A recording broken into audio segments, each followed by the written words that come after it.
Three alignments? No, not necessary. Uh, it is not the case because when you had second, just a second. No, I think it is going somewhere during the recording. It's start or stop? It's already stopped. No, I started it, so I think there was some issue. So anyway, so when we started this session and I gave you this data to perform the alignment, where did we start at? Did we start at with just the fast QC, or did we trim and then do a fast QC? Trimming, right? We did not do any trimming.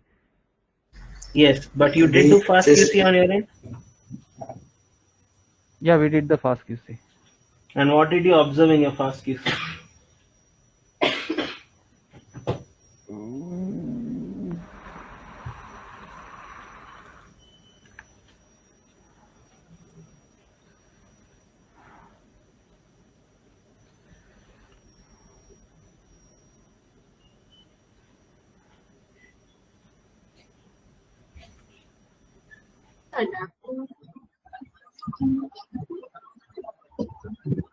Is it an index adaptive sequence? You are partially correct. What about the adapter sequences though?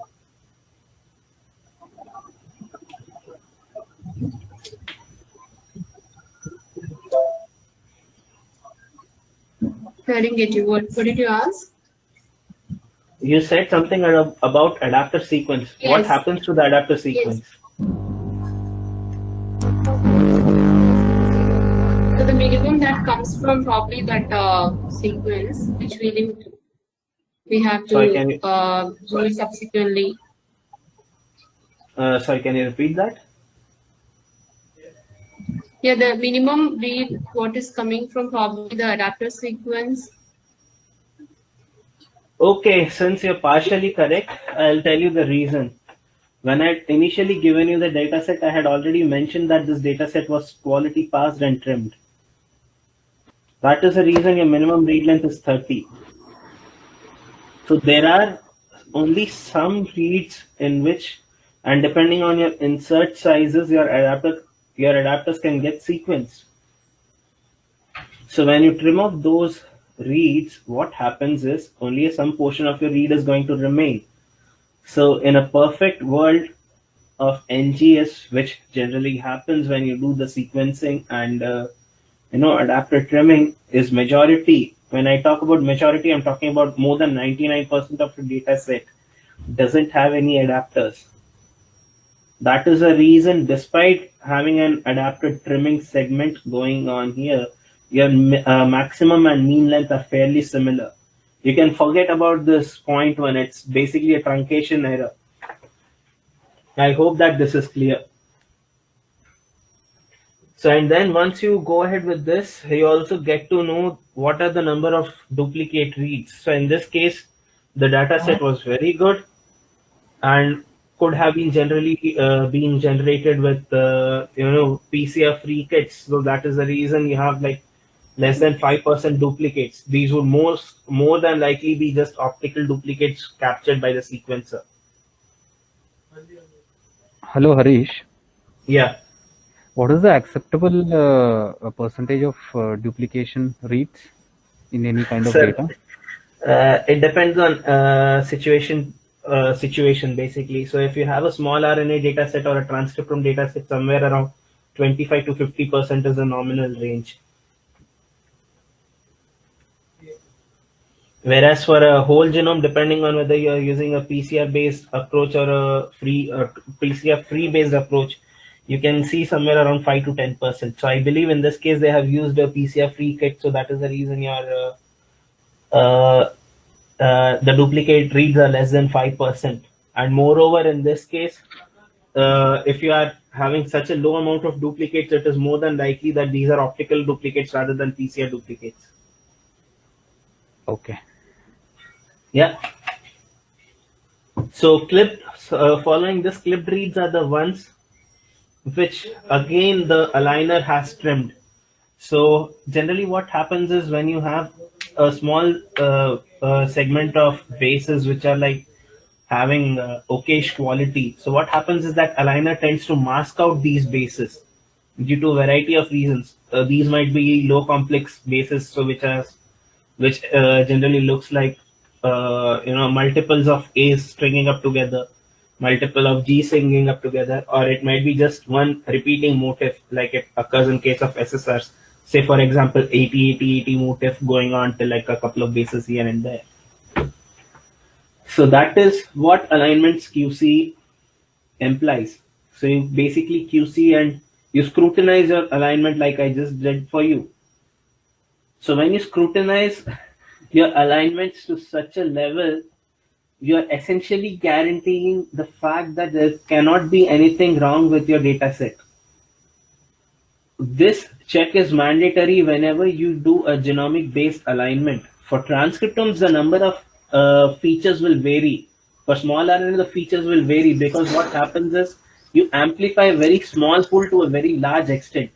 When you're doing a genome, this is not the case. And we are doing a genome-based variant calling today, which is the reason I focus so much on this. So if you have any questions at this step, please ask me.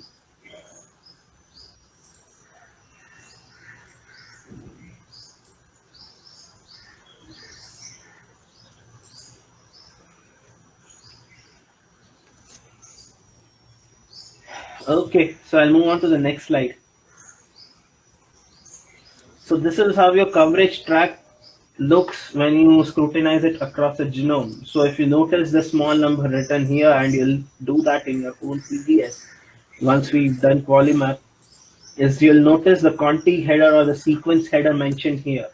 So since this is for an entire E. coli genome which was assembled in a single unit, you'll be able to see that we have only one header, and that represents essentially the chromosome. So on the smaller block here, essentially you have the GC percentage distribution over each and every base of the genome. So there are two lines. If you can observe, one represents the GC content of the genome, the other represents the GC content of your database, data sets. So this can be observed by the fact that one is written as GC content percent, the other is mean GC content. You only can average something when you have multiples of it. And when you look at this plot, the massive plot here, that is the, something which looks like an ECG or an EEG, you'll be able to see that in some regions, your coverage just shoots up to kingdom come. So this is because there are certain sets of regions even in bacterial genome. So these might be, for all we know, might be CRISPR arrays or small repeat motifs which are getting sequenced over and over again. And at this juncture, I believe you have a lag-Z operon, which again has a very high expression levels and which again is present in a vast copy number when you contrast it with the rest of the genome. So ideally speaking, your coverage track should be a single line, because if you're sequencing it at say 100x, you'll be getting somewhere at 100x. Whereas if you're sequencing at 150x, you'll be seeing somewhere at 150x. The dips in the peak shows that not all coverage is uniform across the genome. Okay, so moving on to the next slide is the alignments QC. Basically, this is just a small summarization that you'll be getting chromosome wise in case you're doing it on a human, in case you're doing it on an Arabidopsis, Drosophila, or any other organism which has multiple chromosomes. So this here represents the chromosome length. This is the chromosome name, the number of bases that will map to that particular chromosome, which in this case comes at around 670 MB or so. And then this gives you the mean coverage, that is the coverage across the entire genome. And this is the standard deviation of that particular coverage. So you have had a standard deviation of 103, which means that at the top end, your coverage would have gone somewhere around 247 or 248 to round it off. And the lower end, it would have been just somewhere around less than 40x, which is what you can see in this particular plot. Somewhere the coverage dips is so bad that it touches 40x, which is somewhere around this area. So following this is something that you'll be using fairly often when you do alignments, is called as mapping quality. A mapping quality is similar to your Phred score in case of FASTQ scores. So mapping quality tells you the fidelity of the alignment. It tells you the confidence of the alignment. So when your mapping quality is 60, can someone who's a bit inclined towards mathematics tell how much this log score would be? Log score, negative log score of 1 over 60.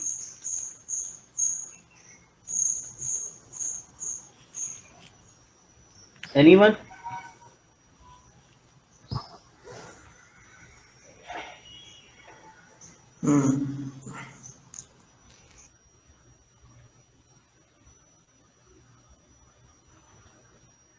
Okay, this would be larger than 1 in a million is my answer. So you have one error that can occur amongst 1 million bases is what this tells you. So and then this is where we come at the insert size histogram. So this is the example that I was giving you. When you contract out your sequencing or analysis to NGC and you make us your collaborators, and when we say that, okay, we are going to sequence somewhere between, say in this particular base, or rather, sorry, in this particular case, the insert size is going to be 300 base pairs. You're not going to see a single, peak at 300. So you generally have a standard deviation of, say, around 25 bases less than your proposed insert sizes and greater than your proposed insert size. This is because when your genome is, or rather your genomic DNA gets fragmented due to sonication or various other procedures, you'll generally have unequal distribution of the insert sizes that are occurring. So ideally, your center, or rather your insert size. So think of it as a bell curve. So when you smoothen all these peaks out, this will come as a bell curve. So this should be within the range or of say less than half a standard deviation, which should be somewhere around 275 to 325. So this is where most of your data should be centered about. So this is what is covered by insert size histogram. So okay, so I promised you that you'll be working on this particular data set on your own. So the command for this is here, I believe, and of course I have shared you this Google Sheet where the command for the QualiMap is given. So what I want you guys to do is run this, see through the PDF file and correlate what I've just told you. So in case of any questions in this particular section, please let me know.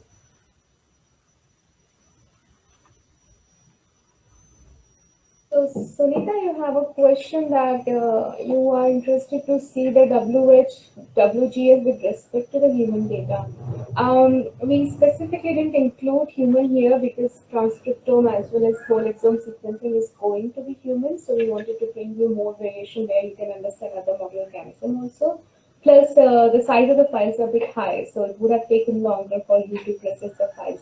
So the applications which Harish is referring right now, they are applicable to the human data set also. In case there are specific questions you want to get the understanding on, please share. We will take as an example and try to answer with respect to human, what would you be expecting to see there.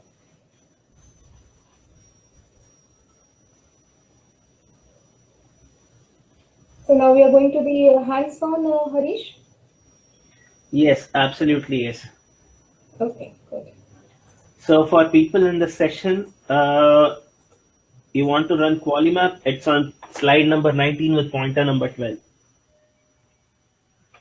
So this is, so the alignments for file alignments.bam is presented in the same directory wherein you ran your alignments. So you can run this there. And then once that is done, you'll have to copy your PDF file using FileZilla to your own system, and then you can go through that.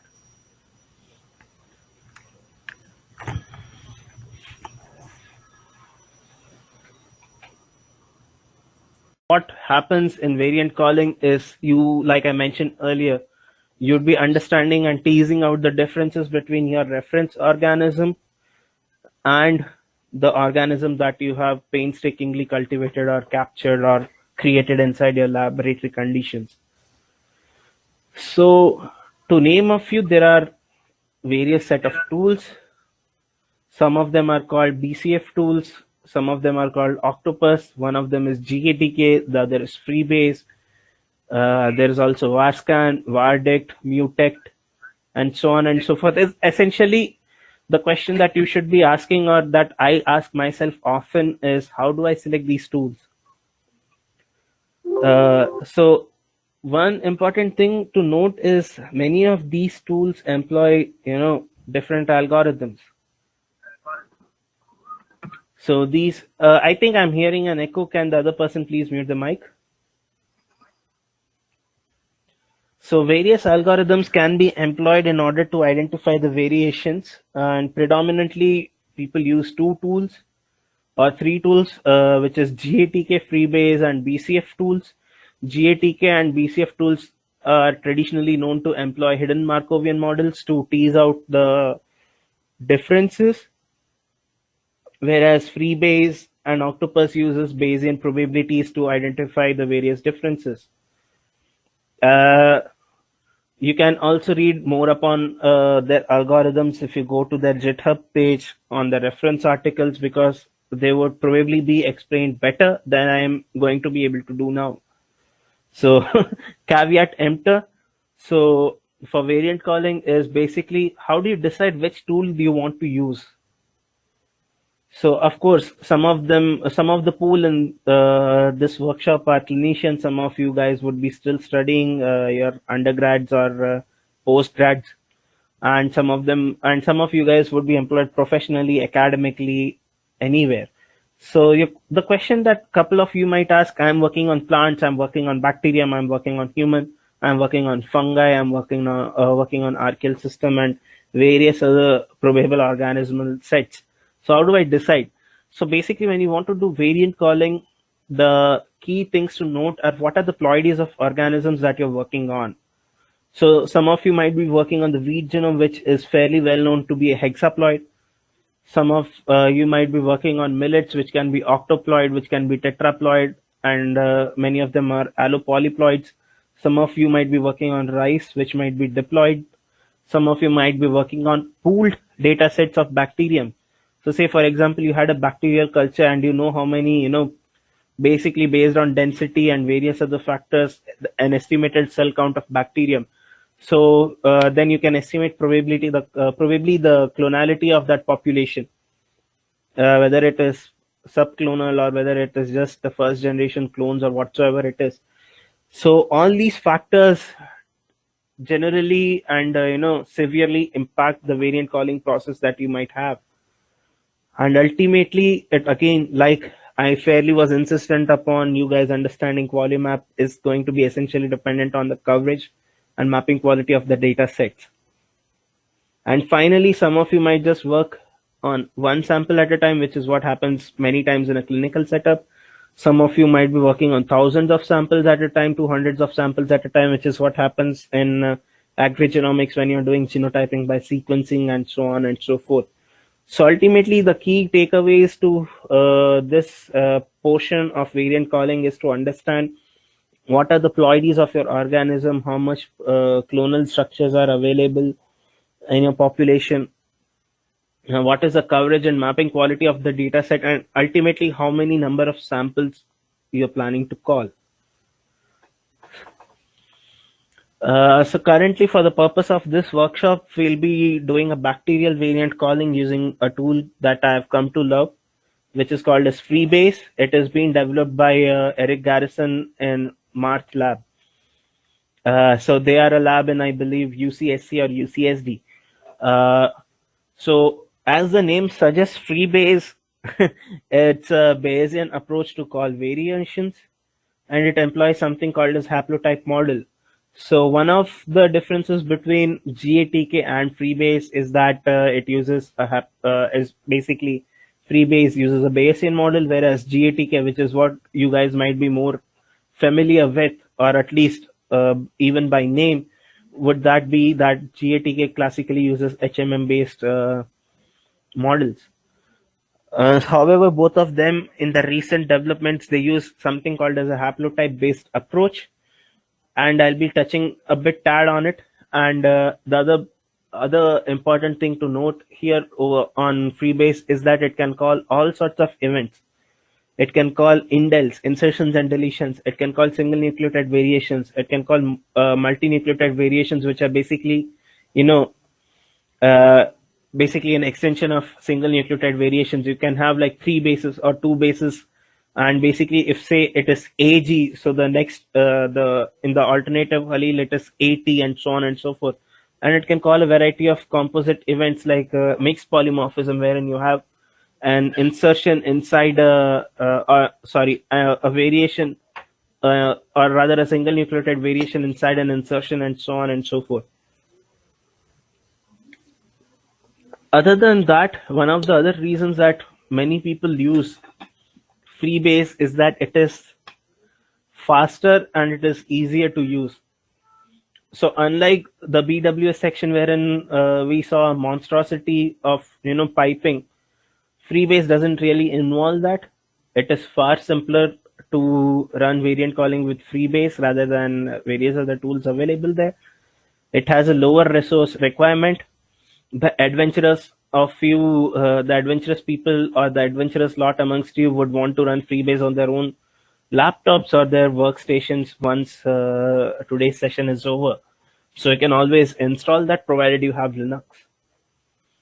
And one of the other reasons that I prefer using Freebase, and many people also do, is that it is like fairly extensible. It can call variations for a large set of organisms, like I mentioned, from bacterial population to like like cohorts of human samples. And then of course the last point is it auto adjusts or left aligns indels. So classically in bioinformatics we tend to like left align our indels, and what I mean by left align is that say there is an insertion event, we just take the or rather a deletion event. Let's talk about deletion. So what happens when you have a deletion is that that chunk of uh, read is missing in your data set. So instead of affixing a random coordinate where that particular variation is that it just puts the closest region where the base is starting to be amiss. And of course, so this is the haplotype based algorithm that I was talking about. So this is just a brief cartoon that I picked up from their GitHub page. So the first line in each case, if you follow my cursor, is the reference. The trailing lines are your reads. So in the variant region, if you see in this couple of set of slides, is that one of the read doesn't have really any variation, whereas in the second read you have like 3 variations, in the third you have no again variation, a fourth you have 2 variations, you have 1 deletion, and then you have 1 random base as a mutant over here.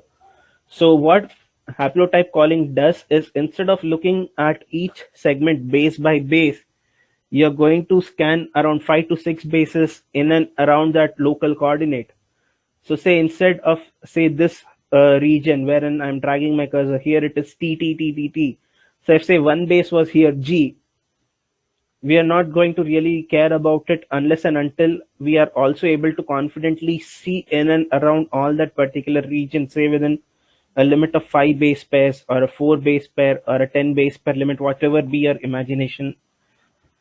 And then we are going to see what is the probability that the variation can particularly occur there. So that is what is meant by a haplotype based variation calling. So essentially this is just a brief breakdown. So say that this particular segment was present 8 times and this variant was present 9 times, and you have 1 single time G over here.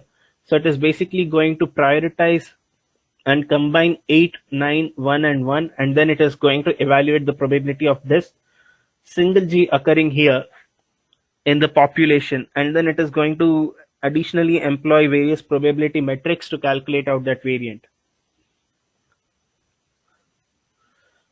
So starting on again with bacterial variant calling, I have a I have two questions for you. What is generally the expected ploidy of a bacterium? Anyone wants to answer? It's haploid. We have haploid for one. What other answers are we going to get? Let us make this a poll. Any other people want to answer? It's haploid only. Great. So the answer is haploid. So we are correct on that front. And of course, because you're going to work on bacterium, are there any clonal or subclonal populations is what your second question is going to be, in which your ploidy factor isn't really going to matter. You're going to, tease it out. You're going to tease the variations out bioinformatically. So I think everyone is on the same page with Freebase.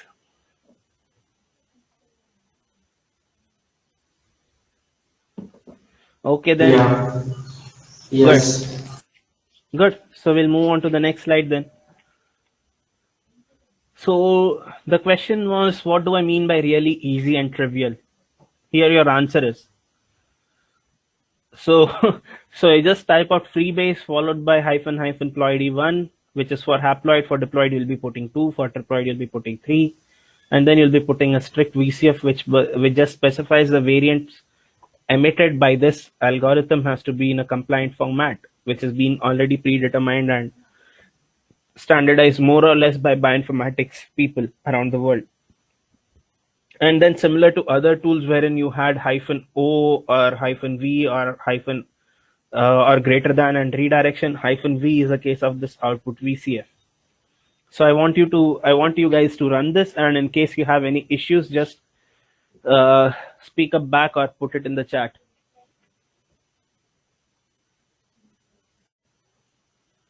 So like anything that we get, yeah, I think someone has an issue. Yeah, and it's not an issue, just a doubt. So like all these transversions and transitions, like when we do the actual analysis, like how do we consider, do we have to give any importance to them? So importance. Okay, so I think since many of you are working on clinical data sets, it would matter for you guys a lot. The reason that transitions to transversion ratios are generally looked upon is basically such changes are not frivolous and they are biologically expensive to occur. So more or less what happens is generally the ratio somewhere is closer to 1 and can range between 1 and 2 in normal cases when you're looking at, say, haploid or diploid organisms. But if it can be a fairly decent checkpoint to understand and know what could be the probable transition to transversion ratio for your organism, so that way you can basically have an idea whether the number of variations that you're expecting and the number of observations that you have are in line and on par with researchers across your domain. It also basically tells you the ratio is just a number at the end of the day. It is just going to tell you whether your results are fairly consistent or not. So say for example you have 40 different samples from humans, and you're saying that in many cases the transition to transversion ratio is 1.6 or something. I'm just giving a random number. And however, in one of the samples you're observing it to be 1.8, and in the other sample you're observing it to be 1.4. So that means there is something funky with that sample. It might not really translate to a data QC issue, but it would be like fairly a good benchmark to see what is going on in that particular sample.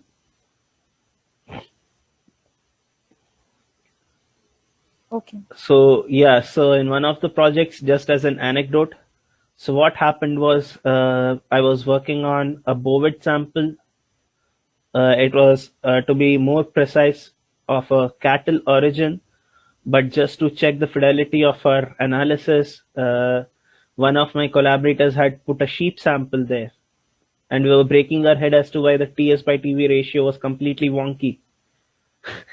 So basically, if your collaborators plan on pranking you, so it's a good way to understand the prank before you break your head open. So that is again one of the reasons why we go towards bacterial variant filtering or variant filtering in general. So for the clinical applications, Dr. Jebin would be covering it tomorrow. So however, I would implore you to listen to this fairly focused on. So the reason that you filter variations is basically the reason you do QC at both alignments and as well as your initial raw data. So in this case, what we're going to do is that we just will simply drop low quality and closely clustered variations. Whereas in case of other QCs, you try to rescue the data sets, whereas in this case, you're just going to simply drop it because you don't know whether you're looking at an artifact that has been retained by the algorithm, whether that is a genuine variation. If it is a genuine variation, then you can try to recover that. For that, you'll need to have an understanding as to how the variation is carried on in the population. And of course, when you have closely clustered variants, say that you have like two indels within like 10 base pairs or 15 base pairs of each other, and then you have an SNP, like say for an example, 25 bases downstream. So what variation is naturally occurring, or what variation can be biologically feasible, is what you have to then identify. For that, there are various approaches to do that. Biologically speaking, you can just do a Sanger sequencing of that particular region and then you can check. However, in terms of bioinformatics analysis, we tend to not call any variations in that particular region, as we believe that these more than likely would be an artifact. So then how do you screen this situation out? So what we then supposedly do is that we see the number of reads that are supporting the particular variation. We just see how much depth does that particular variant have, how many number of samples, if you're doing a population-based study, how many samples to that particular variations are getting harbored in or grandfathered in, or how many reads are either flanking that particular variation, whether the variation is occurring through because of a strand bias and so on and so forth. So generally what happens is when we filter, we prefer the variant to be strand balanced. So basically it should not be the case wherein only your R1s or R2s are only, harboring that variant. Because then that would mean that there is a systemic bias in your data set. What should ideally happen is that, to an extent, say 10 R1s are calling your variant. So you would expect somewhere around 8 or 9 or say even 14 R2s are also calling that particular variant. So that means that particular variant is strand balanced. So generally, to summarize the variant calling procedures, despite you calling with GATK where the terminologies might be slightly different, are generally this. So you just remove low quality calls, which is qual less than n, where n is like basically your favorite number. This can be like, this is again like a Fred based quality. So say you are going to remove calls which have a Q30, which are less than Q30, right? In some cases, your qual might be 100, but your alleles observed.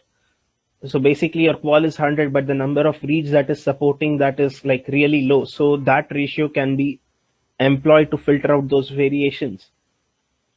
Say for example, you have a very low depth. So say when you're doing 30x sequencing, only 3x data is supporting that particular variant. So that means that variant is not that predominant, and it is, more than likely it can be an artifact of the various protocols employed at each step of the analysis or sequencing. And of course, alleles that can be seen on only one strand.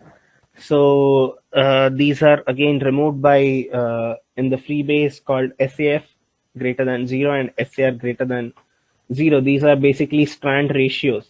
So GATK colloquially calls this as a Fisher strand bias and is probably labeled by FS or something like that.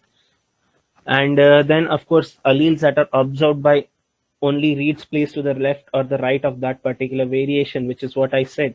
Like are the variations particularly called by a mixture of R1s and R2s, or only R1s or R2s. So these are the few steps that we generally take to call those variations out and throw them away. So more or less, even if you take the best practices from GATK, the names will be different. The protocols are essentially going to be fairly similar. So some people might just filter it on the basis of a maximum coverage in addition to a minimum coverage. Some people might filter it on the basis of a maximum quality score and combine it with a minimum quality score as well. So it depends on a case to case basis and an experiment to experiment based basis. So this is the filtering expression that we are going to check today. And of course, a couple of terms would now be fairly familiar to you now. So format over DP is just the VCF format. So this is a header. You don't need to worry about this. So sometimes what happens is, depending on the VCF compliance, you have two different DP fields. One is basically in the info section. If you observe the VCF header, one is in the format section. So generally we filter preferring on the format section. So in this case, I'm taking minimum of 10 reads should be supporting that particular variant, which is the depth of that particular variant. And I'm saying reads to the left and right. So basically should be somewhat of a strand similarity should be there. More than one reads either on the left and the right side of the variant should be called. And then of course the SAF and SAR should be greater than 0, which is basically your SAF and SAR basically the strands that can be particularly called for that variation. So RPL and RP are the reads, and SAF and SAR are the strands. So some variations can be, measured from the 3' end of the segment of the genomic DNA as well. So once you do this, you're going to get your filtered variations out. So of course, like I mentioned, you're going to remove closely clustered variations, which are basically you can do using SNP gap 35, which removes SNPs which are 35 base pairs closer within 35 base pairs closer to indels, and then indel gap, which removes indels similarly, just like you removed your SNPs. So I think you guys should check this command out. You'll be getting a filtered variations.vcf now.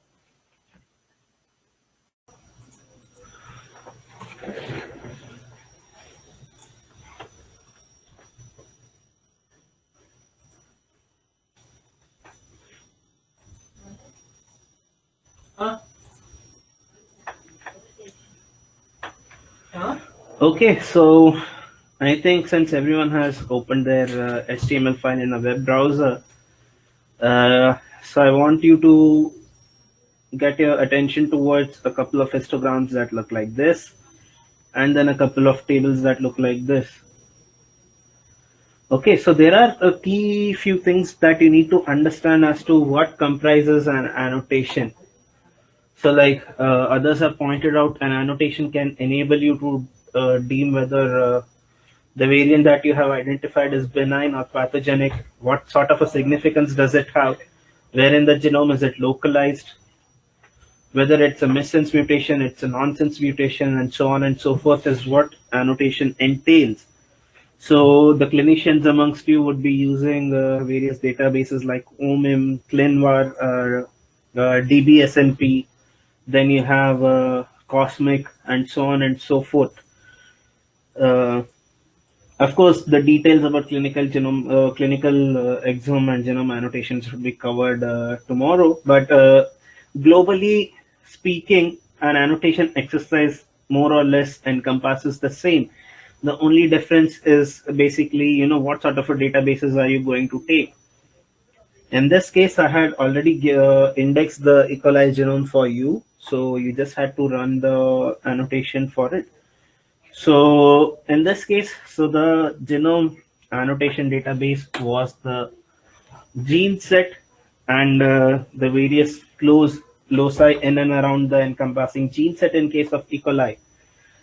So good rule of thumb when you're annotating a bacterial genome, or rather the one that I've come to understand after a fairly long and arduous career in annotating genomes, is basically in a bacterium, for every 1 MB there are 1,000 genes. So I think in case of an E. coli, there are somewhere around 4,600 genes.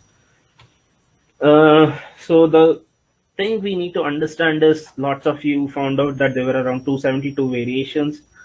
of which say roughly 265 were SNPs, a couple were indels, and the other variations.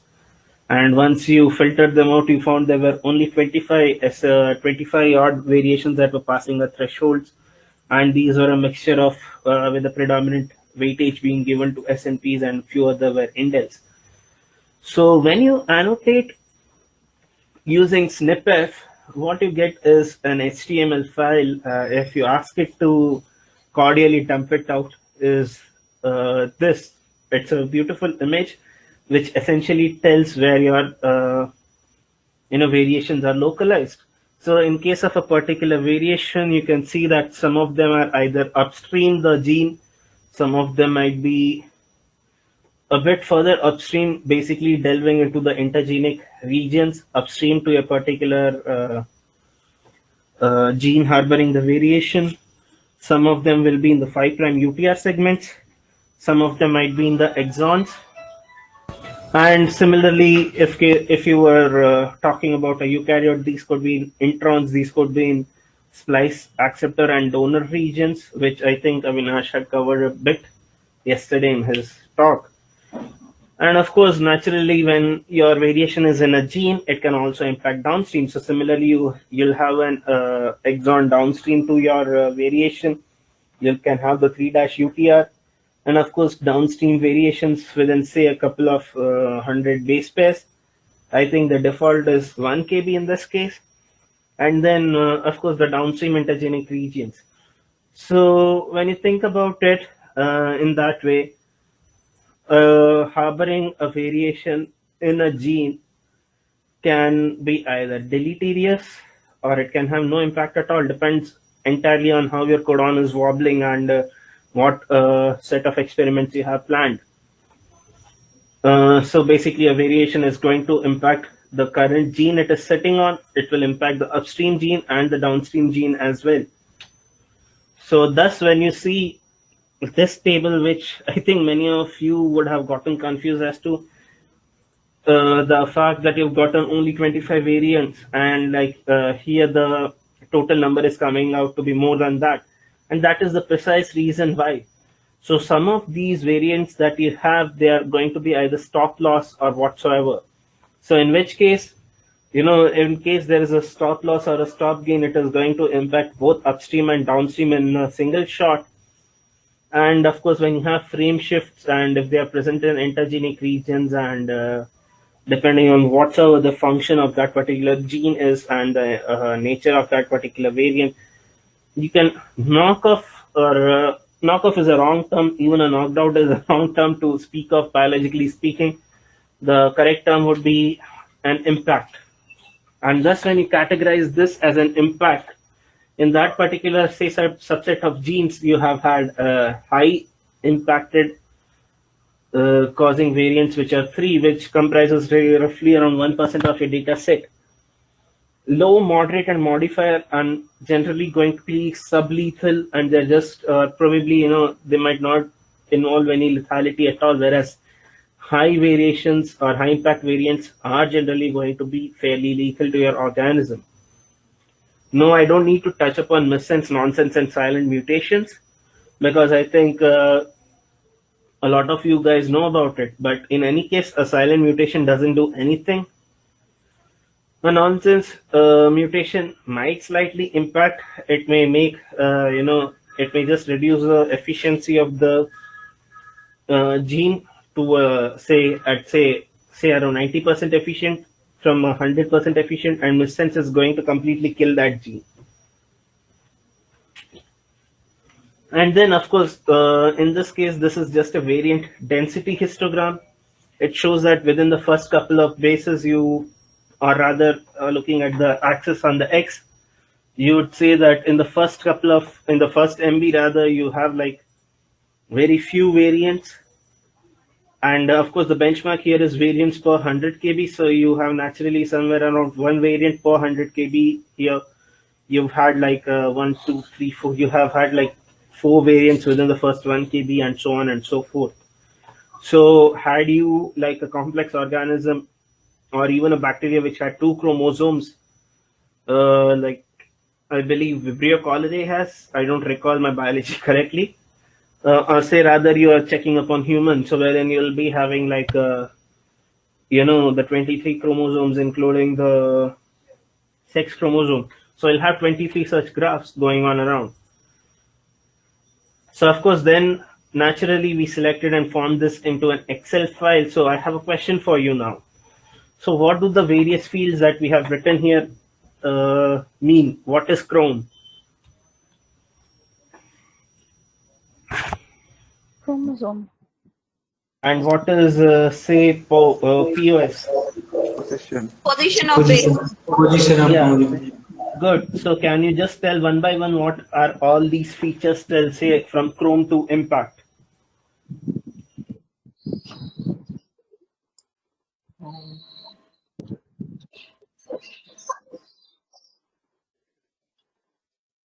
So a little cheat that you can do right here is open that Anup.xls. You'll understand what these are right off the bat. Yeah, it's a reference allele, alternate allele, Mm-hmm. and then the genotype, Mm-hmm. depth, Okay. gene, name of the gene, Okay. and biotype. Is it like the zygosity in terms of a human data? No. So biotype generally refers Biotype? to whether the gene or the feature that you have identified in your genome, whether it is protein coding, whether it's a small RNA, whether it's a pvRNA, and so on and so forth, whether it's an exon. Basically, I think yesterday you ran feature counts, right? Yeah. And Avinash had showed you the GTF file as to how it looks. Correct? Yes. Yes. Yeah. Yeah, so in that GTF, you would have observed that some of these genes were called as protein coding, some of them were LNC RNAs, and so on and so forth. Yeah. Those are your biotypes. Okay. So you can also alias it to a feature type. So you know what feature is it.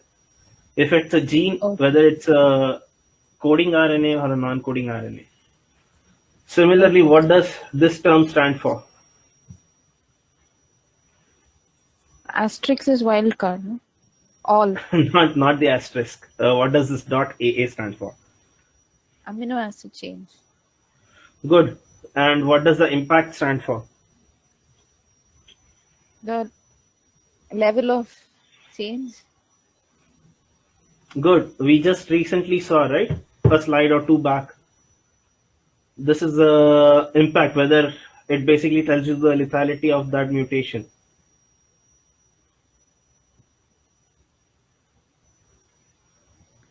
So I believe that you guys have now fairly understood the, how annotation works. You can see the Excel sheet. In the gene column, you'll have like a couple of genes for each variation. Some of these genes are impacted. These would be like either the gene which harbors that variation, or these are the genes which are upstream and downstream to that particular variation.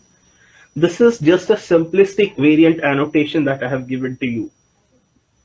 Right? So when you use clinical genomics and various other genomics, and even when you do QTL analysis, you'll have a list of, say, variations that have been already identified. So in this case, say, for example, when you do the human genome, you have the RSIDs, which were derived from the 1000 Genomes Project. You had Nomad, you have exact variants, and so on and so forth. So these all also can be added into SNP-F when you're doing your annotation. And then, of course, then you can basically extract out whatever fields you want using SNP-Sift. And of course, this is... Sorry, I have a doubt. So how do we know that for like when we go on with these fields like frequency and other RSID and all those, these terms, no, this gene, biotype, AA, impact, how do we know that those are the fields which are there in our file so that we can use it in the command here? Absolutely brilliant question. The easiest way to know is to understand your VCF header. So if you see this, so this Chrome pose until this genotype, right? Until this, basically where I'm moving my cursor up and down.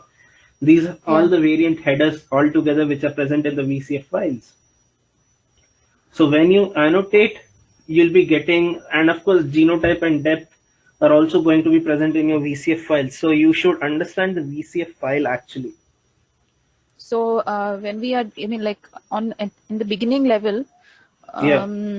So when So- we type these commands, it's better to have a VCF file open, or I mean, how do we go about such stuff? So okay, so the easiest When we way are to go writing.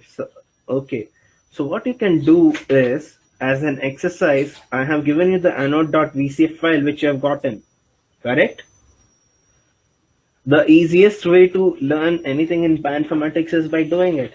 So so what you can do is that you can open that anode.vcf.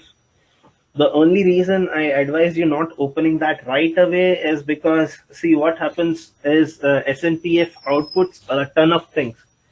Even when I have to look at stuff, I just parse it out into SNP-SIFT and then see. So it will annotate a ton of things. So there are a couple of features that you need to keep in mind. So I'll just show you how to do that. Just hold up. Yeah, I remember Dr. Divya had asked if we want to do something with the human genome. So if you could give You'll be, yeah, you'll be something getting like that this for tomorrow. You'll be getting a that VCF. tomorrow. I don't have a human genome VCF on hand. So Okay. don't worry about it. You'll be like Dr. Jibin is going to, cover that a fair bit tomorrow. Okay, Thank so I you. think everyone is able to see my terminal. I'll just zoom it up a bit. Okay. So I've written more anode.vcf. So this is how it looks like. So here your freebase command line that you have done is present. This is the number of samples with data. So generally the number of samples with data the number will be incremented here. Say if you use 2 samples, it will be 2. So this is the total read depth at a loci, which is represented by this DP. This is the DPB, which is case is used when you have multiple nucleotide polymorphisms. So this basically says the number of bases overlapping versus the base per haplotype. So this can be used as a phasing information to phase your genome or phase your variants. And of course, there are various other fields like AC, which tend to tell you the total number of alternate alleles present in the genotypes that have been called. So if you're using a population-based genotyping, then you'll be needing the AC, AN, and the allele frequency to carry on. So RO basically tells you the depth of the reference haplotype or the reference allele. AO tells you the observation or the depth of the alternative allele that you have. So PRO is a freebase specific field. I don't want to touch upon it because the general idea is many tools have their own varieties of annotations here. So that is the reason I wanted to give you a bare bones stuff. And this was the where is this? This SAF, SAR is the ones that we touched. So SAF basically tells you the alternate observations on the forward strand and alternate observations on the reverse strand. And then you have various other columns and various other fields. So I believe we have also touched on RPL, which is essentially reads placed to the left of your variant, reads placed to the right of your variants. So basically you're looking at the read balance. So this is also going to help you filter out your false positives. So GATK classically employs this as a Fisher test. Okay, so then this length basically tells you whether in case of an SNP, this is going to be 1, whether in case of an indel, it can be 1, it can be 0, and it can be more than 1 naturally. So yeah, so this is how your SNPF annotation looks like. You can see your command is written over here. More or less, you'll be using the same command. And of course, so this is the various fields. So now I believe one of you had the question as to how did I pick the impact? How did I pick the gene name? So even when you annotate using SNPF, be it ANOVA, be it Gemini or whatever database you have, or whatever approach you annotate, more or less these there will be field description. So while I was preparing the slide deck for this presentation, I wanted to highlight the various types of features that SNPF annotates, which is how I selected out the fields that you have been observing in your Excel sheet. So if you had a human sample, you would be getting HGVS fields here. And of course, now you have your annotation, the impact of the annotation, the gene name, gene ID, feature ID, or feature type. Feature type is as similar to biotype, which is this is for the gene and this is for the transcript. And of course, if HGVS has ranked it using some determined system, then the rank of that particular variation. So essentially, when I meant it was complicated, I was just playing fast and loose with the term, because if you look now, this type is an SNP. The annotation column starts here and it ends somewhere around here. So this is just going to tell you whether the variant is annotated, which is what the true or T stands for. If there is an upstream variant present to it, whether the variant impacts anything upstream, the nature of that particular variation, what gene is it, and what is the gene identifier in the GenBank file, what are the transcripts, whether it is protein coding, what is the amino acid change that is proposed, and so on and so forth. So basically, the general idea is when you're preparing an Excel sheet, you want to have these columns: chromosome position, ID if needed, reference, alternative, and quality. And of course, since you're going to annotate the past column, you don't need to worry about filters. And then, of course, then it entirely depends on the what other features. So in your case, I had given you the genotypes, so which is, I think, more or less one across the board. And then various other features like feature ID, gene name, and so on and so forth. So this is how we select. So for that, you'll need to read a bit more about SNP SIFT. I hope that is clear.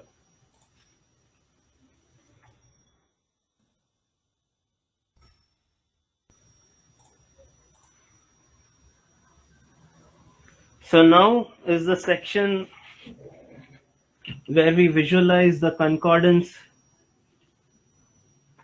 of the alignments that you have, the variants that you had initially called, which were raw variants, and the final filtered file. So this is the reason I asked you to open up IGV back then. I think all of you have loaded the BAM files and kept it ready already. So just how we loaded the BAM file, I want you to open both the raw and the filtered variation VCF.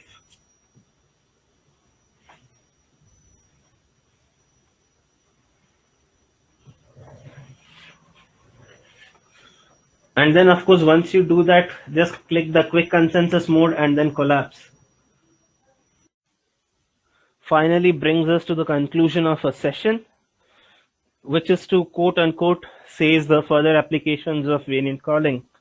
So over the day, we've heard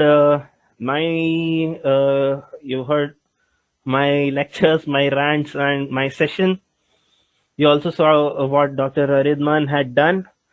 So like him, many people are still working in the field, and there are many different resources that you can use. So one of the most important applications of variant calling is basically structure and copy number variations. So for clinicians, this would be fairly important because you can catch chromosomal aberrations really easily.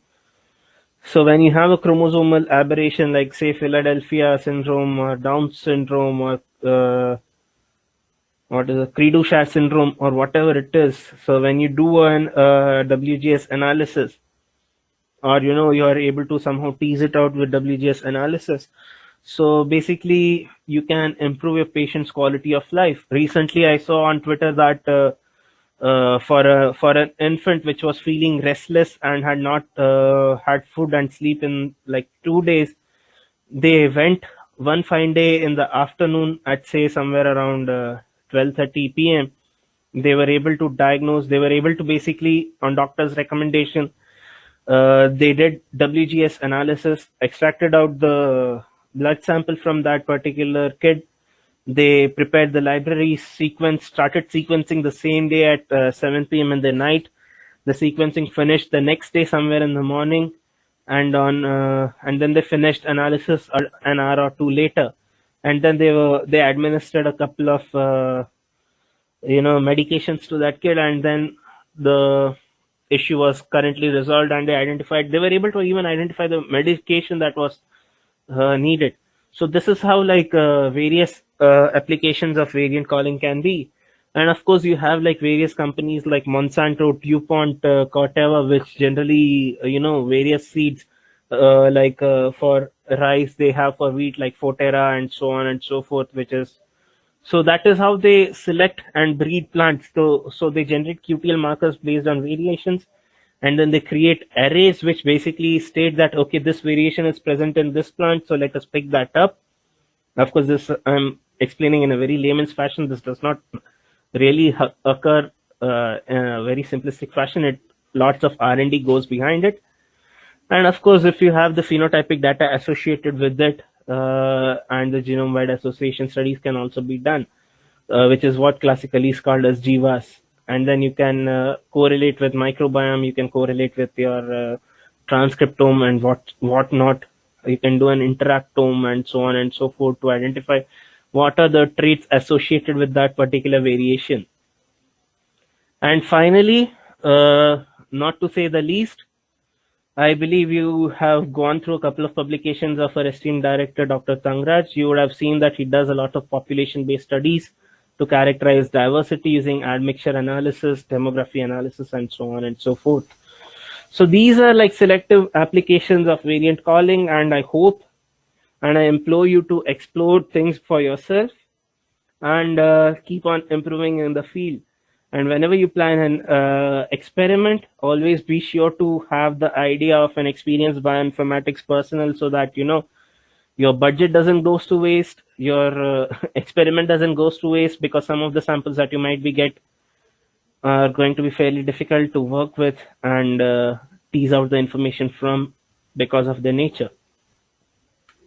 So to conclude today's session, we saw, of course, other than these 4 key pointers, we also saw how to do the FastQC. We understood how to, or rather, I hope that you understood how FastQC works, how alignment QC works. And of course, I want to reiterate on the fact that depending on your experimental setup, depending on the nature of your experiments, you'll need to play around with a bunch of different pipelines. So just because everyone is running GATK doesn't mean that you also need to use GATK only. Whatever pipeline you use, make sure that you have a rationale behind it, and that it can be vouched for, and it offers consistent results. Right? So that is what is important. Consistency and reproducibility at the end of the day is important in bioinformatics. And of course, subsequent to that, knowing how to filter and annotate your variation is an important aspect of variant calling. And lastly, if you're not confident as to whether a particular filter works, inspect visually whether the filters that you have employed are doing anything at all. You don't need to look at tens of variations, just randomly pick. It's like closing your eyes and throwing a ball into the room.